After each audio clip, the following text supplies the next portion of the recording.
Фархат Салиевны хырсызлаган эки белүү олмаган киши гизли камераларга көрүндү. Видеону Кырым Бирдемлиги тешкилаты яйынлады.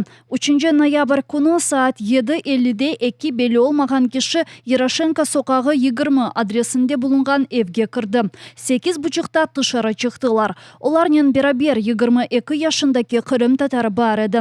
Белүү олмаганлар ишмарларнын кайда кетмек керек олганын көстүрөдү.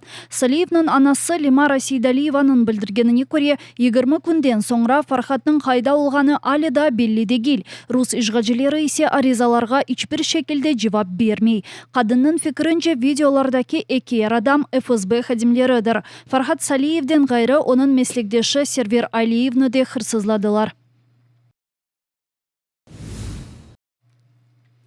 Рус ишгалчылары Украинанын деңиз дронлары салдырысы вактында Рус Кара деңиз флотунун мичманы өлгөнүн таздыклады. Сөздө Кара деңиз казак жемиятынын билдиргенине көрө, айнын Денис Никитин Украина баш истихбаратынын ноябрь айында экипажсыз кайыкларнын жок эткени Серна чыгарма кемесинин комутаны эди. Одиссия Кезлев жыбарлары Доңузлав көлү янында юз берген эди.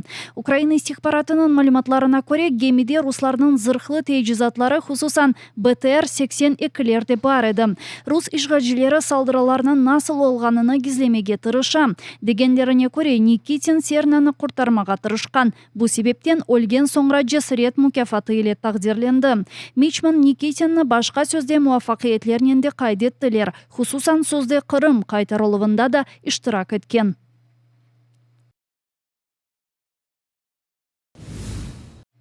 Путиндин денжисini имаеге алдылар. Тихон ишгал этилген Кырымга көчкен соңра даими коркутуулар себебинден шикаят этем. Ама Рус ортодокс килсесинин Кырымдаки темсилчисини кимдин коркутканын аңлатмады. Сөздө Кырым метрополиясынын рейсini ноябрь айында Русия ортодокс килсесинин синод топлашуы тайынлады.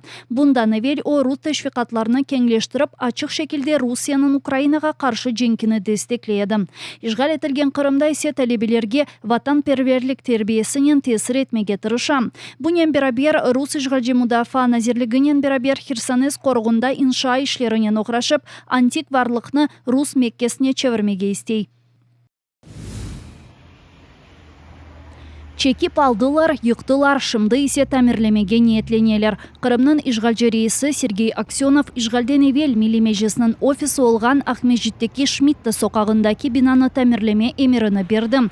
Бинанын кайрадан тикленүүлүбүнө 9 миллион рублей масраф этмеге планлаштыралар. Акыкат энди чоң пара ятырмак керек. Ишгал вактында темсилий органнын бинасыны акыкат энди жок эттилер. Ичериде виране, пенжерелер кырылган, чоп толы. Тышарда ise бина дуварлары айдутлар тарафынан ресим этилди. Бина канунсыз шекилде миллетлештирилгенинден соңра бу сене майыс айында оны экинчи музыкаль мектепке бердилер.